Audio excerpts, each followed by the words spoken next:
सो हाय। हमने अभी तक टॉटोमेरिज्म पे देखा हुआ था। टॉटोमेरिज्म क्या होता है, मेटामेरिज्म क्या होता है, रिंग आइसोमेरिज्म, ये सब हमने पिछली वीडियो में कवर किया था। तो अभी से हम देखने वाले हैं, थोड़ा सा टॉटोमेरिज्म जानेंगे। और हालांकि टॉटोमेरिज्म का जो यूज़ है रिएक्शन मैकेनिज्म में, वो अपना सिर्फ कीटो इनॉल टॉटोमेरिज्म का आएगा, लेकिन टॉटोमेरिज्म को थोड़ा अभी जानेंगे।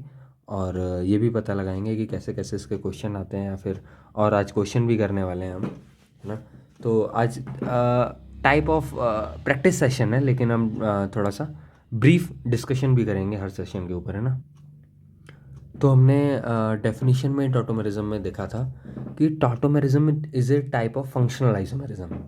तो जो हमने कल टॉटोमेरिज्म पे क्वेश्चन देखे थे ना, देख रहे हो तुम, कीटोन ये अपना अल्कोहल बन गया।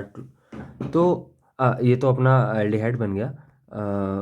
ये देखिए कीटोन, ये अपना अल्कोहल बन गया यहाँ पे, इस जगह पे। तो हम कह सकते हैं कि tautomerism is a type of functional isomerism, जहाँ पे हमेशा कोई ना कोई फंक्शनल ग्रुप दूसरे फंक्शनल ग्रुप में चेंज हो जाता है। लेकिन ये ऐसा फंक्शनल आइसोमेरिज्म है जिसमें अल्फा हाइड्रोजन का माइग्रेशन होता है। ठीक, ये देखो मैंने क्या कहा, it is a type of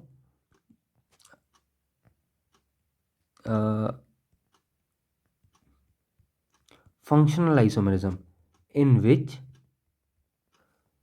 migration of alpha hydrogen take place. ठीक, हमें पता है कि अल्फा हाइड्रोजन इसके लिए बहुत ज़रूरी होता है टॉटोमेरिज्म कराने के लिए, और हमने देखा भी था अल्फा हाइड्रोजन का माइग्रेशन भी होता है। पिछले लेक्चर में शायद हमने देखा था, एक दो क्वेश्चन भी देखे थे। एक अभी देखते हैं कि हमें क्या क्या चाहिए था टॉटोमेरिज्म के लिए, याद है हमें एक sp3 कार्बन, या कहो कि अल्फा हाइड्रोजन ऐसे कार्बन पे लगा हो जो कि sp3 हो, ये चीज़ चाहिए था। पॉलीवैलेंट फंक्शनल ग्रुप चाहिए था, याद है, और एक इलेक्ट्रॉन विड्रॉइंग ग्रुप चाहिए था। तो एक ऐसे ही क्वेश्चन देखते हैं।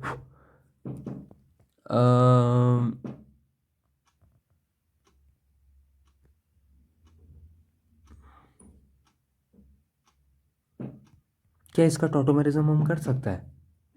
ये साइक्लोहेक्सेनॉन मैंने बनाया है। साइक्लोहेक्सेनॉन कीटोन के आगे ONE लगता था ना सफिक्स, तो साइक्लोहेक्सेनॉन। अगर हम टॉटोमेरिज्म कराएंगे तो हमें क्या चाहिए होगा?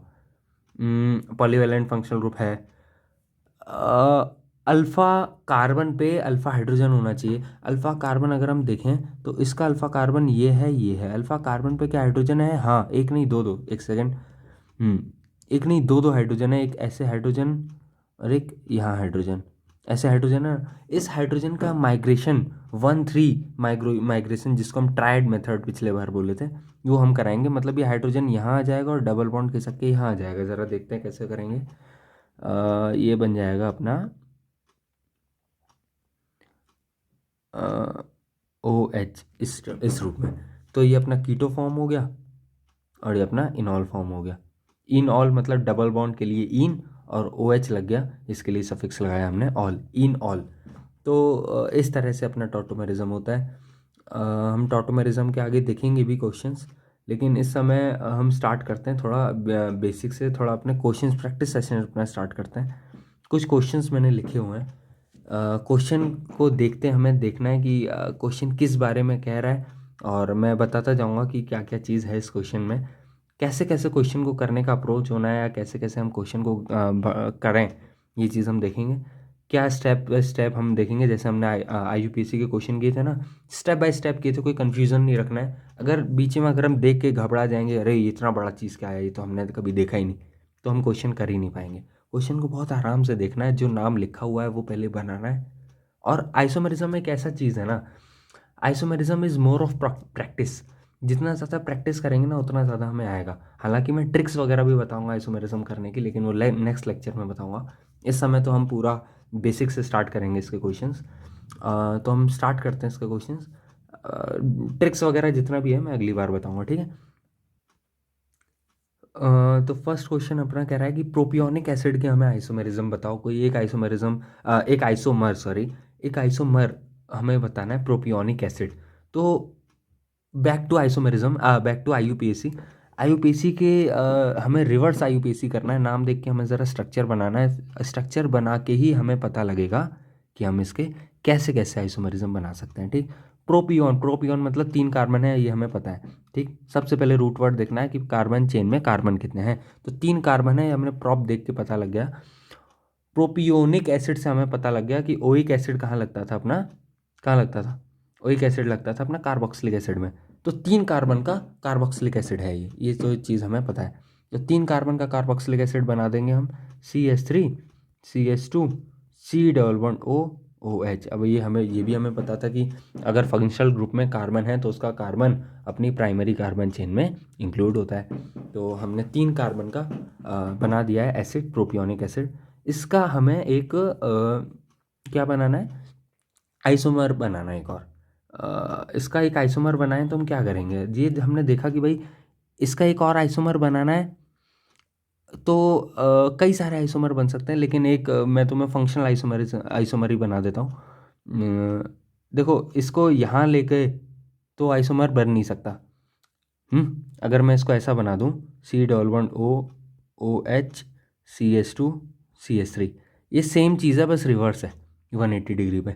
और 180 डिग्री पर रिवर्स करने से आईयूपीएसी नेम चेंज तो नहीं हो जाता, लेकिन आइसोमर्स, हर आइसोमर का नाम चेंज होता है, आईयूपीएसी नेम चेंज होता है, लेकिन इसका नहीं है, तो ये आइसोमर है ही नहीं। तो दिखने में हमें लगता है कि इसके हमें पोजीशन आइसोमर कर दिया, हालांकि कार्बोक्सिलिक एसिड हमेशा फर्स्ट कार्बन पे आता है, क्योंकि कार्बोक्सिलिक एसिड जहाँ से स्टार्ट होता है वहीं से अपना नंबरिंग भी स्टार्ट हो जाती है। तो ये चीज़ हम कर नहीं सकते। इसका फंक्शनल आइसोमरिज्म बना बना के हम क्या कर सकते हैं, क्या इसका हम अल्कोहल बना सकते हैं, नहीं बना सकते हैं। क्या हम इसका ईथर बना सकते हैं, ईथर भी नहीं बना सकते, दो दो ऑक्सीजन है। एस्टर बना सकते हैं, एस्टर बना के अगर हम देखें तो इसका हम एस्टर बना सकते हैं, तो एक एस्टर बना देते हैं CH3। अब एस्टर बनाने के लिए इसको बीच में लाना होगा, C डबल बॉन्ड O देखा, ये अपना बन गया एस्टर।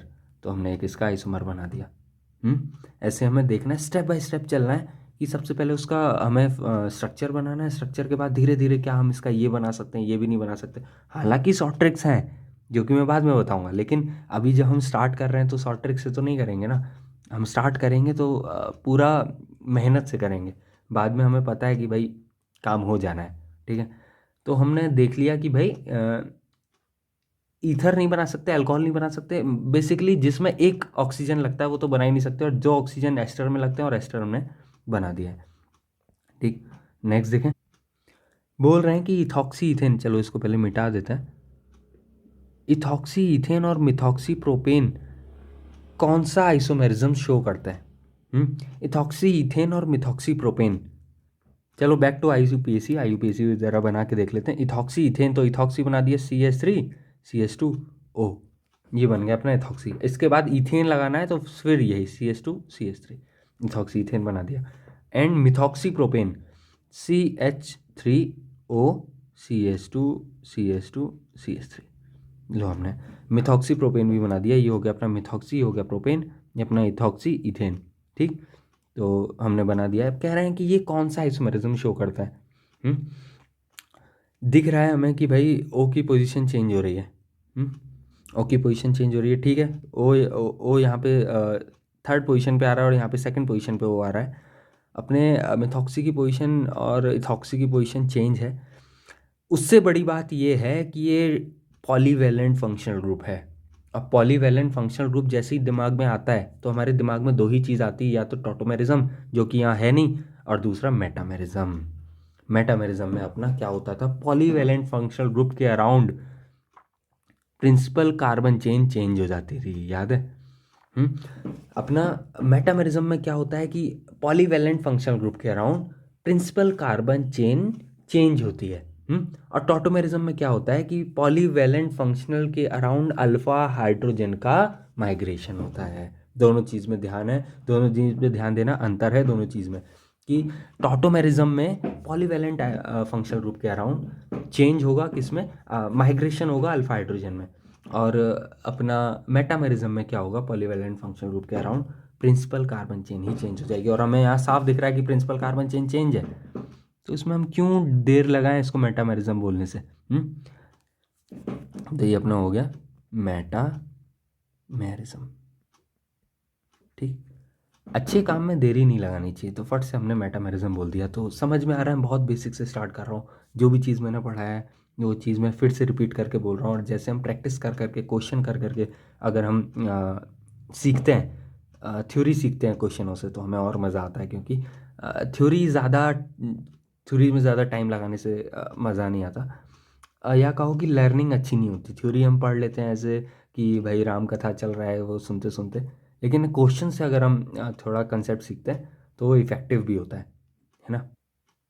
तो थर्ड है अपना इथेनॉल। इथेनॉल का अगर हमें इथेनॉल का आइसोमर बनाना है एक, तो बताओ, ये तो प्रीवियस ईयर क्वेश्चन भी है। इथेनॉल का आइसोमर अगर हम बनाएंगे तो सबसे पहले देखना है कि क्या इथेनॉल का हम चेन आइसोमरिज्म बना कर सकते हैं। चेन आइसोमर के लिए दो ही कार्बन है, तो कार्बन बहुत कम है। मैंने बोला था कम से कम तीन तीन कार्बन या चार कार्बन पे चेन आइसोमर दिखता है एक ऑर्गेनिक कंपाउंड में। दो तो बहुत कम हो गए।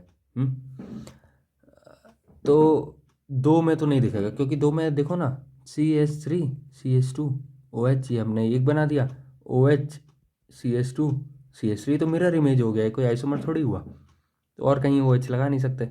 दूसरा हमें ये देखना है कि इथेनॉल का क्या हम ईस्टर बना सकते हैं क्या। ईस्टर तो नहीं, ईथर बना सकते हैं, याद आ गया। ईथर बना सकता है, जो हमने देखा मिथॉक्सी प्रोपेन ये बना सकता है।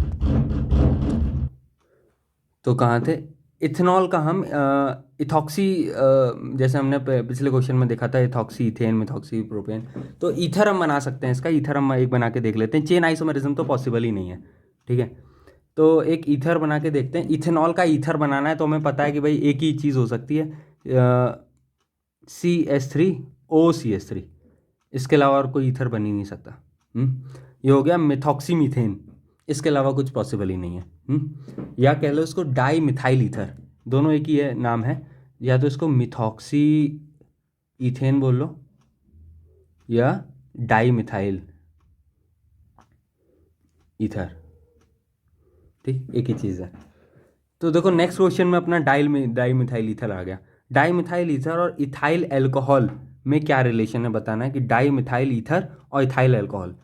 एक तुम्हें अभी तक क्वेश्चन देख करके तुम्हें पता लग गया होगा, या अभी मैं बता दूं कि जैसे तुम्हें एक ईथर और एक अल्कोहल का रिलेशन आ जाए ना, तुम्हें पता होना चाहिए कि फंक्शनल आइसोमेरिज्म है, ठीक है। क्योंकि ईथर सबसे इजीली अल्कोहल से ही बनता है और किसी से बन ही नहीं सकता। मतलब बनता है लेकिन सबसे इजीली अल्कोहल से बनता है, ठीक है। अल्कोहल में क्या होता है, एक ऑक्सीजन होता है, एक हाइड्रोजन होता है, और एक ऑक्सीजन ही हमें ईथर में चाहिए होता है। तो बहुत इजीली अपना डाईमिथाइल ईथर बन जाता है अल्कोहल से। चलो तुम्हारी संतुष्टि के लिए बना के भी देख लेते हैं। डाईमिथाइल ईथर तो अभी बना के देखा था, CH3O क्यों मिटा दिया मैंने। और इथाइल अल्कोहल मतलब CH3CH2OH, ठीक। इथाइल अल्कोहल माने इथेनॉल, एक ही बात है। ऊपर भी सेम क्वेश्चन देखा था, नीचे भी वही क्वेश्चन है। दिख रहा है हमें कि फंक्शनल आइसोमेरिज्म यहाँ है, और डाई मिथाइल ईथर और ethyl alcohol are functional isomerism isomers. बहुत इजी था अपने लिए। तो फंक्शनल आइसोमर्स, ठीक। नेक्स्ट क्वेश्चन में देखते हैं, 2 पेंटीन एंड 1 पेंटीन। नाम से समझ में आ रहा है, देखो वैसे तो इसका IUPAC में करने का, IUPAC स्ट्रक्चर बनाने का ज़रूरत है नहीं। नाम से समझ में आ रहा है 2 पेंटीन और 1 पेंटीन, या पेंट 2 इन या पेंट 1 इन, दोनों एक ही चीज़, ठीक। किया क्या है इसमें, पेंट मतलब 5 कार्बन में डबल बॉन्ड की पोजीशन चेंज की है। दिख रहा है कि 2 पेंटीन मतलब पेंट 2 इन मतलब इस पे 5 कार्बन की चेन है, उस पर जिस पे सेकेंड नंबर पे अपना डबल बॉन्ड लगा हुआ है। और 1 इन का मतलब पहले कार्बन पे ही अपना डबल बॉन्ड लगा हुआ है। इसका मतलब हम बिना देखे, या कहो कि बिना स्ट्रक्चर बनाए, इसको कह सकते हैं कि पोजीशन आइसोमेरिज्म है। जी हाँ। अरे अगला तो और सिंपल, साइक्लोप्रोपेन और प्रोपीन। तो दिखा हमें एलिफेटिक चेन की रिंग चेन बन गया, तो सीधा सीधा रिंग चेन आइसोमेरिज्म हो गया ना। दिखा ये एलिफेटिक कार्बन है, एलिफेटिक कार्बन चेन का हमने डायरेक्ट क्या बना दिया, साइक्लिक कार्बन चेन। तो साइक्लिक कार्बन चेन अगर एलिफेटिक की बना दी तो रिंग चेन आइसोमेरिज्म, ठीक। इसमें बनाने की भी दरख्वास्त नहीं है। कह रहे हैं कि विच विल शो मेटामेरिज्म, इन चारों कंपाउंड में से मेटामेरिज्म कौन कौन शो करेगा। मेटामेरिज्म बाद में शो करेगा। सबसे पहले देखो कि पॉलीवैलेंट कार्बन है कि नहीं, पॉलीवैलेंट फंक्शनल ग्रुप इनमें है कि नहीं। तो देखते हैं पॉलीवैलेंट फंक्शनल ग्रुप इसमें है, इसमें है, इसमें बेसिकली सब में पॉलीवैलेंट फंक्शनल ग्रुप ही है। तो मेटामेरिज्म का मतलब समझे। मेटामेरिज्म का मतलब ये कि हमें पॉलीवैलेंट फंक्शनल ग्रुप के अराउंड प्राइमरी कार्बन चेन को चेंज करना है ना। तो हम चेंज करना शुरू करते हैं। सबसे पहले इसको देख लेते हैं, C3O C2H5, CH3O CH2 CH3, ये बन गया। इसको हम और किस तरीके से लिख सकते हैं, ऐसे CH3 CH2O CH3, हो गया अपना आइसोमेरिज्म मेटामेरिज्म। हो गया क्या। ध्यान से देखोगे मिरर इमेज है, ये आइसोमेरिज्म नहीं दिखाया, ये मेटामेरिज्म नहीं है, मिरर इमेज है। और दोनों के IUPAC नेम दोनों के सेम है। ये इसका मतलब ये तो अपना है ही नहीं, ठीक। हालांकि शुरुआत में बनाने का तुम्हें दिख रहा है, ये क्वेश्चन ऐसे हैं कि इसमें बनाने की भी ज़रूरत नहीं पड़े। इन सब क्वेश्चनों को बना के भी करना तो बहुत टाइम वेस्ट है, बना के भी नहीं कर सकते। इसमें तो दिख रहा है कि कहीं चेंज ही नहीं कर सकते पोजीशन, दोनों साइड एक एक कार्बन है, एक एक कार्बन की चेंज को क्या चेंज कर दें। तो बिल्कुल ही नहीं हो सकता। मेटामेरिज्म चेंज करने के लिए प्राइमरी कार्बन चेन तो चेंज होनी पड़ेगी, और एक कार्बन से क्या चेंज करोगे तुम, नहीं कर पाओगे ना। ऊपर देखते हैं, सेम कहानी जो इसकी थी वो इसकी है, सेम चीज़, ये तो हो ही नहीं सकता। तो बाय एलिमिनेशन मेथड हमने ये देख लिया, लेकिन बाय कंफर्मेशन नहीं देखा कि क्या हम इसको मेटामेरिज्म इसमें शो करा सकते हैं। तो देख लेते हैं, CH3CO CH2CH2CH3, यही है ना, C3H7, ठीक है। तो इसमें हम ये कीटोन की पोजीशन चेंज करा सकते हैं, देख रहे हो, CH3CH2C double bond O CH2CH3, लो कीटोन की पोजीशन चेंज हो गई, यहाँ सेकंड थी यहाँ थर्ड हो गई। तो ये अपना हो गया फर्स्ट वाला, और तीनों एलिमिनेट हो गए। नेक्स्ट क्वेश्चन देखें, कह रहे हैं minimum number of carbon atom in organic compound to show position isomerism. Position isomerism ये मैंने तुम्हें पहले भी बताया था, मैंने कहा था कि अगर पोजीशन आइसोमेरिज्म कराना है एक हाइड्रोकार्बन में, अगर एक हाइड्रोकार्बन में तुम्हें पोजीशन आइसोमेरिज्म कराना है तो मिनिमम 4 कार्बन लगेंगे। तुम 4 कार्बन के नीचे पोजीशन आइसोमेरिज्म किसी हाइड्रोकार्बन से करा नहीं सकते, लेकिन हाइड्रोकार्बन नहीं है, कोई भी ऑर्गेनिक कंपाउंड बोल दिया, इसका मतलब कोई भी ऑर्गेनिक कंपाउंड से कर सकता है। हाइड्रोकार्बन से देखोगे तो हमें मिनिमम 4 कार्बन चाहिए। देखो C इसको भी हम कुछ बदल नहीं सकते, इसमें भी कुछ बदल नहीं सकते, इसको क्या ऐसे कर दोगे, इसको भी बदल नहीं सकते। हाइड्रोकार्बन के लिए 4 चाहिए, जिसके लिए ऐसे हो जाए, ये चेन आइसोमेरिज्म हो जाएगा। तो मिनिमम 4 कार्बन तो चाहिए पोजीशन के लिए भी। लेकिन कोई ऑर्गेनिक कंपाउंड में पूछा है तो ऑर्गेनिक कंपाउंड कोई बना के देख लेते हैं, एक हेलो अरीन बना के देख लेते हैं, हेलो एल्केन बना के देखते हैं। CH2CH2Cl CH3CH2Cl, ये देखो, ये है अपना, ये आइसोमर हो गया, सॉरी थोड़ा सा गड़बड़ हो गया, CH2 नहीं CH, हाँ तभी मैं कह रहा था कि एक हाइड्रोजन इसमें ज़्यादा कैसे हो गया। ठीक है, तो अब दोनों सेम हो गया, तो दिख रहा है कि हमने पोजीशन आइसोमेरिज्म कर दिया। इसका मैंने नाम भी बताया था, एक जेमिनल एक विसिनल, जेमिनल डाइहैलाइड विसिनल डाइहैलाइड, तो इसको बोलते हैं जेमिनल एक विसिनल, जेमिनल डाइहैलाइड और विसिनल डाइहैलाइड। तो ये हमने देखा कि मिनिमम कार्बन कितना चाहिए, 2, ठीक है, तो 2 करके हमने देख लिया, तो 2 कार्बन में अपने पोजीशन आइसोमेरिज्म करा दिया। नेक्स्ट क्वेश्चन देखें, कह रहा है कि कीटोन में कौन सा आइसोमेरिज्म पॉसिबल है। कीटोन में कौन सा आइसोमेरिज्म पॉसिबल है। कीटोन में सबसे पहले तो अपना क्या किया अभी हमने ऊपर, ये देखो, ये भी तो कीटोन ही था। कीटोन में कौन सा आइसोमेरिज्म पॉसिबल है, मेटामेरिज्म, सिंपल।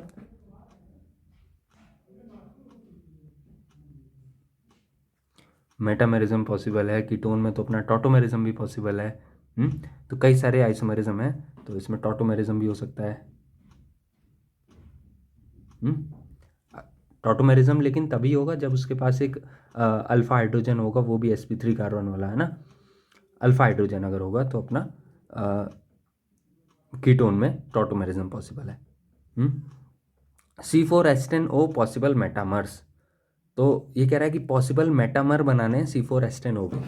अब ध्यान से देखना है, सबसे पहले एक कंपाउंड बनाना है, धीरे धीरे फिर उसके बाद हम कंपाउंड बनाते जाएंगे। तो C4H10O पॉसिबल मेटामर बनाना है, फंक्शनल आइसोमर नहीं बनाना है, इसलिए हमें ये ध्यान रखना है कि कहीं हम ये O का OH ना कर दें।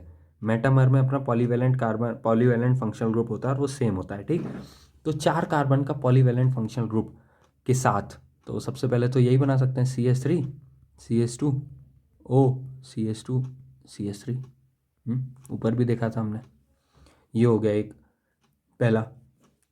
इथॉक्सी इथेन, पहले भी क्वेश्चन आया था ना, हमने देखा था। और क्या बना सकते हैं, इसको इधर लेगा क्योंकि हमें प्राइमरी कार्बन चेन नहीं तो चेंज करनी है, तो प्राइमरी कार्बन चेन कर बदल दिया, CH3O और क्या लिख दिया, CH2 CH2 CH3। देखो सही है ना, मिथॉक्सी प्रोपेन, ये हो गया।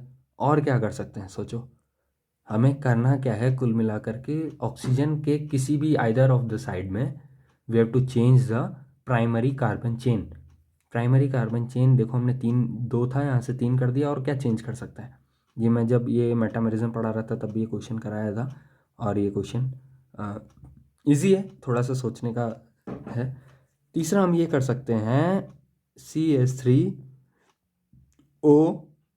3 कार्बन है ना, 3 कार्बन में ये वाला CH3, ये वाला CH3 को इस वाले पे अगर लगा दें तो भी अपनी प्राइमरी कार्बन चेन चेंज हो जाएगी। CH3 CH2 CH3 और ये देखो CH3 CH2 नहीं रहेगा, ठीक। तो ये अपना हो गया, यहाँ पे 2 कार्बन की कार्बन चेन है, और ये हमने प्राइमरी कार्बन चेन चेंज कर दी। इसका नाम पता है क्या है, इसका नाम अपनी प्राइमरी कार्बन चेन ये हो जाएगी, ये वाली, तो इसका नाम हो जाएगा 2-मिथॉक्सी प्रोपेन। इसका हो जाएगा मिथॉक्सी प्रोपेन। तो साथ साथ हम IUPAC भी कर रहे हैं, ये तो पता ही है अपना फेमस इथॉक्सी इथेन, ठीक।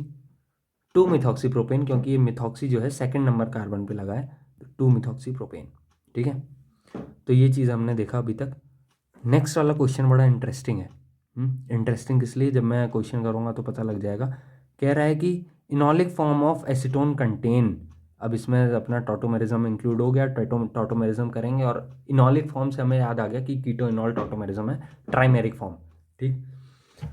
तो कीटो इनॉल टॉटोमेरिज्म करना है एसीटोन का, तो सबसे पहले एसीटोन बनाना पड़ेगा। तो एसीटोन मतलब कीटोन, कीटोन हमेशा बीच में आता है, तो 3 कार्बन का ketone, CH3 C double bond O CH3, ये अपना हो गया एसीटोन। तो इसका हमें बनाना है इनॉलिक फॉर्म, ये कीटो फॉर्म है इसका, कीटो इन ऑल बनाना है। तो हमें क्या पता था, ये पता था कि टॉटोमेरिज्म तभी होता है जब sp3 कार्बन पे लगा हुआ अल्फा हाइड्रोजन माइग्रेट कर जाता है 1 2 3, मतलब ये थर्ड एटम पे माइग्रेट कर जाता है। थर्ड एटम पे माइग्रेट करेगा, थर्ड एटम कैसा, देखो मैं तुम्हें बता देता हूँ, CH C double bond O CH3, ऐसा है ना।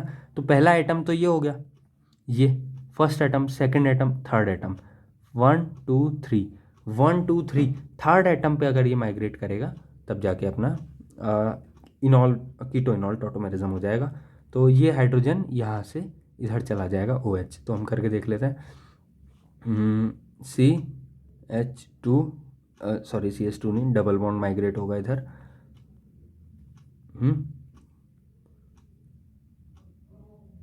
CH2 C double bond O CH3, sorry OH, ठीक है।